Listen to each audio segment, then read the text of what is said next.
Today, we will take a look at vocabulary instruction and what the current practice alert can tell us about learning vocabulary and effective instructional strategies.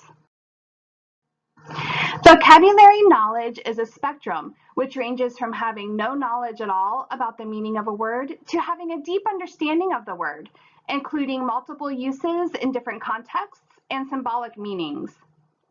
Somewhere in the middle lies a basic or general understanding of the word, without the ability to use it in context.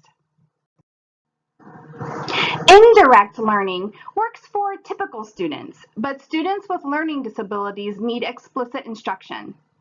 You can see the comparison here. A fifth grader who reads at grade level for 25 minutes a day will read 1 million words in a year and can be expected to learn 1,000 new words a year just from reading. In contrast, a fifth grader reading at the 10th percentile typically reads for only a tenth of a minute, so they will read only 8,000 words in a year. It's easy to see from these statistics that many students will need explicit instruction in vocabulary. This gap in knowledge can be explained by the Matthew effect. The better a student's reading comprehension is, the more new words they will learn, so their comprehension will improve even further. The rich get richer. On the other hand, the worse a student's reading comprehension is, the fewer new words they can learn, and the worse their comprehension continues to become. It becomes a downward spiral in learning, and the gap widens even further. Or the poor get poorer. To help students overcome the Matthew effect, teachers need to teach words which are important, useful, and difficult. Students need important words to understand what is being taught.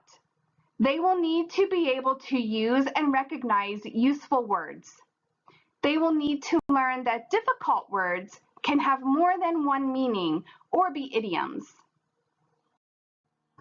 There are 5 instructional strategies mentioned in the practice alert as being effective for explicit instruction of vocabulary.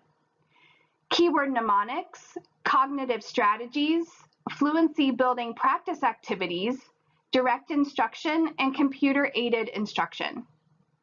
Our focus for the rest of the presentation will be on keyword mnemonics, so I'll briefly describe the other 4 here.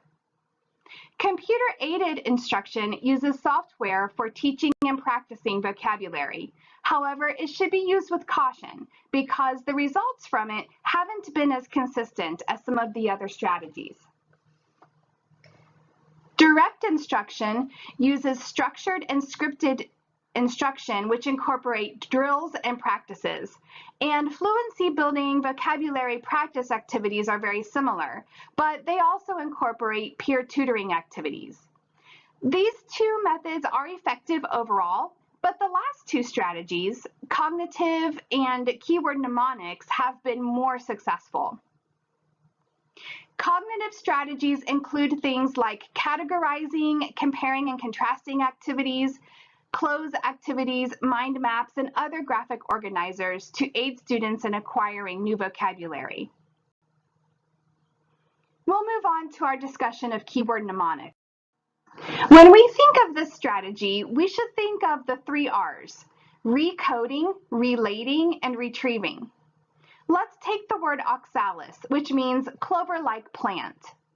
The teacher recodes the target by choosing a word that sounds like the target word. In this case, ox is our keyword mnemonic for oxalis.